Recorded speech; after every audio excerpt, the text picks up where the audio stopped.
Donald Trump came back. In fact, Donald Trump came back even stronger. When I watched Donald Trump's story, I put my hand on my head. I said, Jesus, how do you do this? Like, how do you become this person? Her story, again, is a reminder that your failure is not final. When you face setbacks, do we retreat in shame or do we rise stronger and wiser? All these, I've failed before, I don't want to. Nobody's coming to help you. I always tell the story of the man by the pool of Bethesda that was carrying. He said, when Jesus came and said, would that be made whole? That's the only question they asked him. He said, hey, I have no man, no. Hey, when they throw water, people get trampled. Hey, story. Do you know that Jesus didn't listen to any of those stories? Do you know what Jesus said? Jesus said, pick up your mat and move.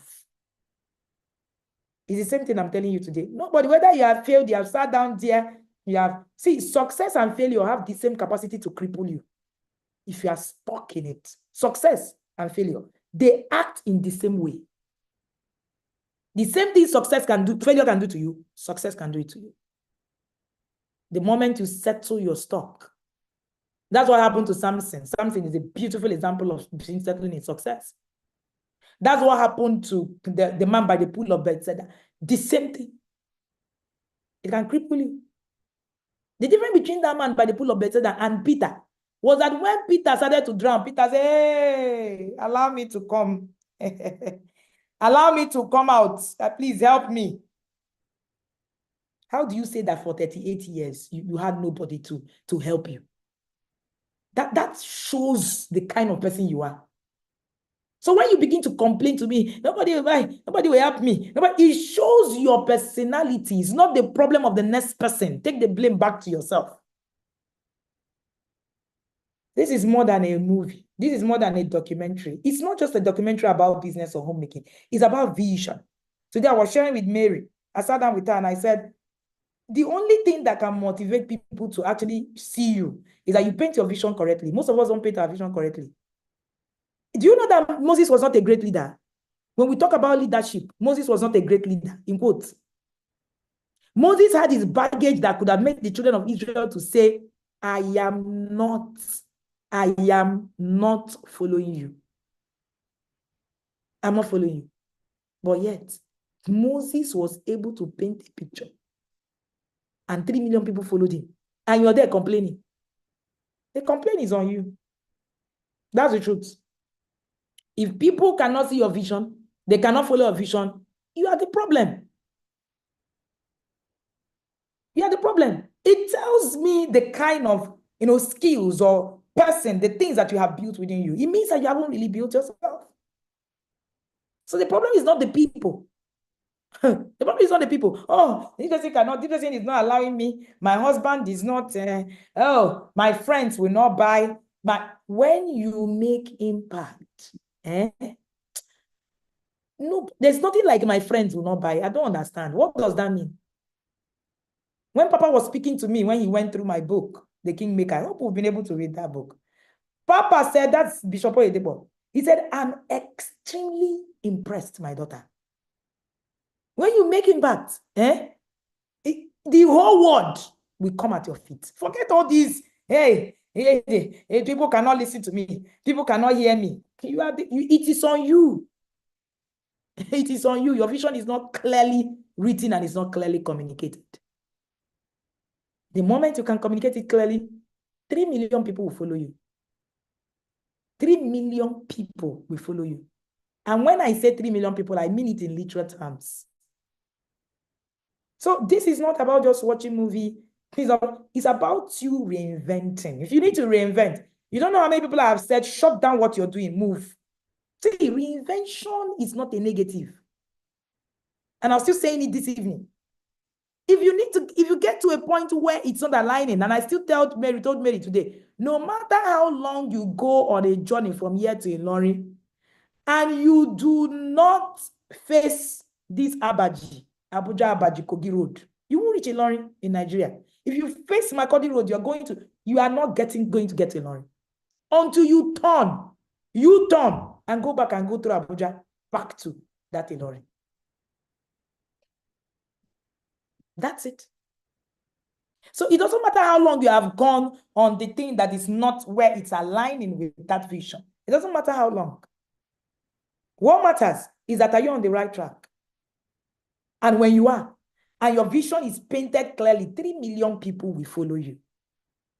Just as they followed Moses. You know, there was one thing that was very, very clear. And you look at these lessons. How can you apply them inside on your journey? I decided to do a review of this session so that we're not just watching these documentaries like, oh, coach said we should watch documentary, we should watch Moses. Hey, how does it apply to your life in the today? Someone was asking me, how long have you written the Kingmaker book? I said, I've written it for years, documented my pictures for years. One of the things I saw in that documentary was it elicited emphasis on details. On details. So her meticulous attention to detail was reoccurring in that thing. She believed that precision here are fundamental to achieving excellence in homemaking and beyond. And you look at her, you will see how she used it. How she used it. And she was always drilling down. I want you to go back to that documentary. Go and pay more attention. And someone asked me, I said, in the final part of the book, The Kingmaker, I said, see you in the next decade.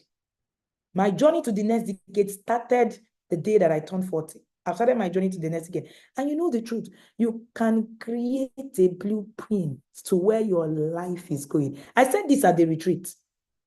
Don't let life happen to you. Happen to life. And don't tell me, oh, it's God that, once you are aligned with the calling of God in your life, there is nothing like his God. It's God that man proposes, God disposes. It's only your turn that God disposes.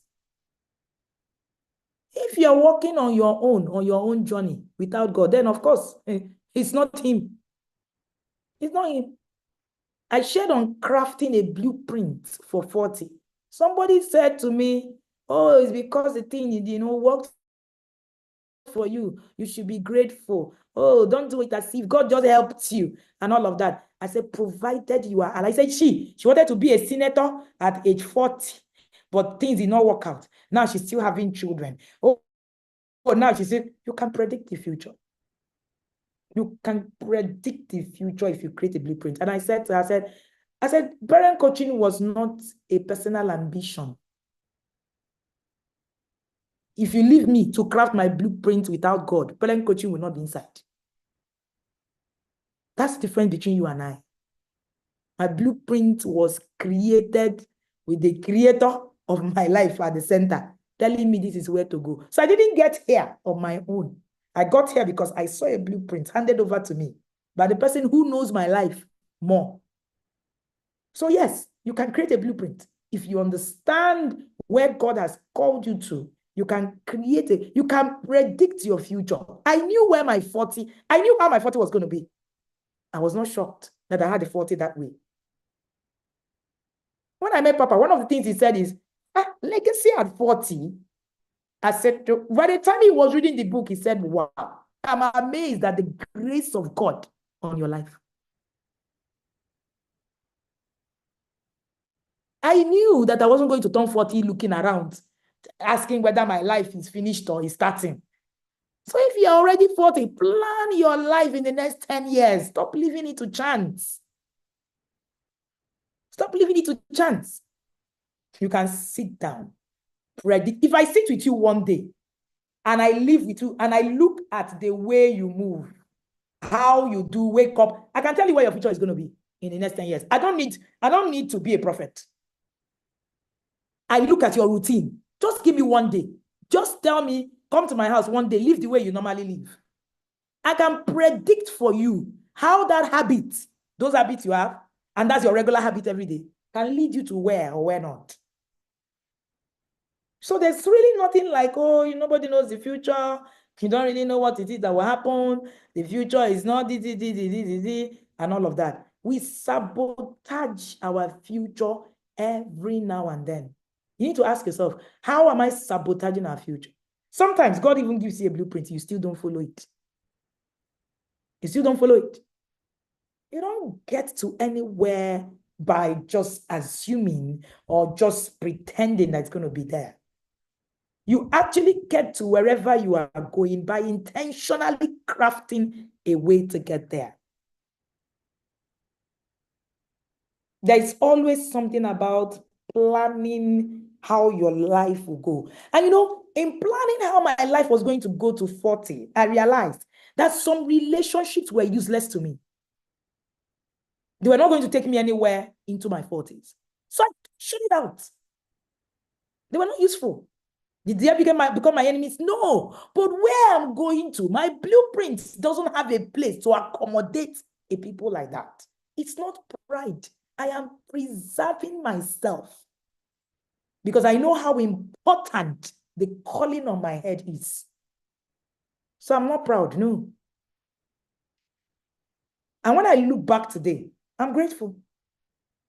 I began to align with the kind of systems, the kind of associations, the kind of place that's going to take me there. You can't be saying, oh, I'm going to become this kind of person there. And meanwhile, every day you come out, we're holding you. Your clothes, we don't know whether you are naked or you're wearing clothes. You don't know whether you can show up, you can't wake up in the morning by 5. We don't know whether all those things, you think you will succeed? No, you won't. No, you won't.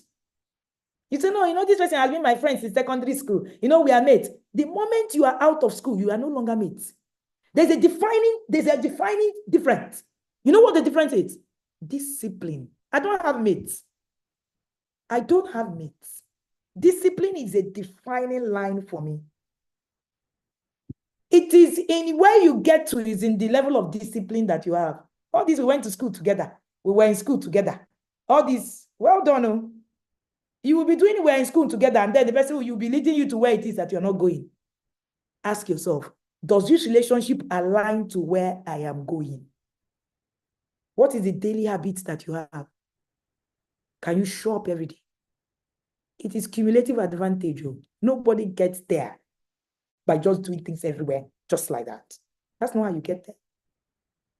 I don't have mates. You need to tell yourself today, it's not like, oh, they are my mate. They are my mate. No.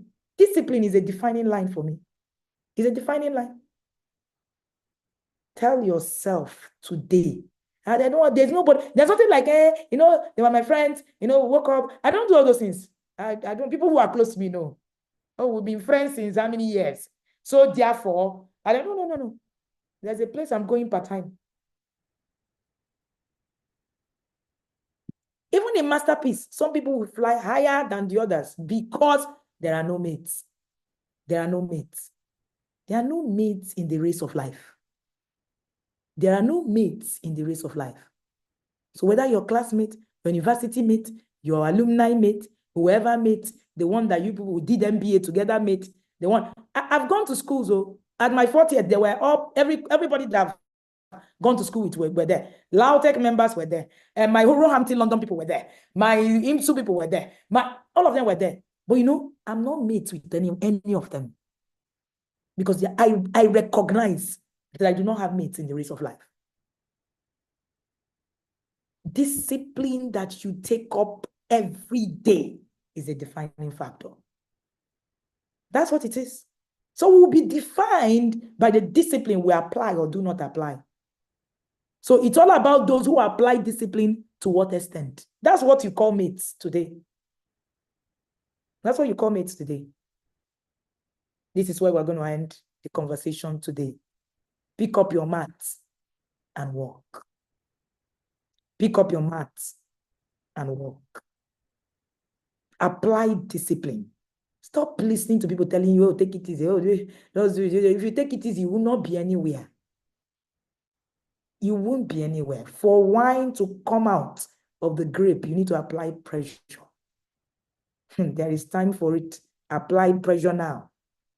Let's not walk. The Bible says that night cometh when no man can walk. When no man can walk. And while you're doing it, see, if you're going to fly, I keep talking about association because no one flies with a heavy weight.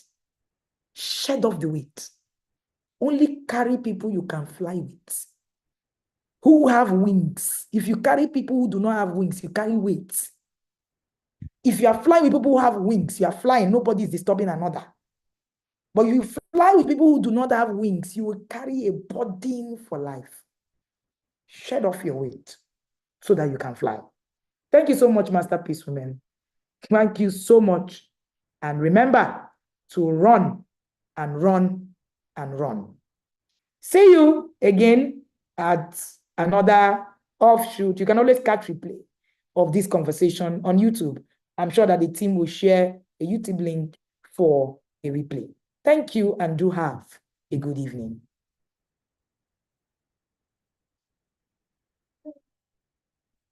Thank you. Thank you, ma'am. Thank you, ma'am. God bless you. Thank you, everybody. Thank you, Good Coach. evening. Thank you, Thank Coach. you so much. Thank you so much, ma'am. Thank you, Coach. Thank you, Coach. Thank you so much. Yes, Thank you, Thank Coach you. Hilda, Thank you. Coach Olga, Thank you, Coach. ma'am. Thank you, ma'am.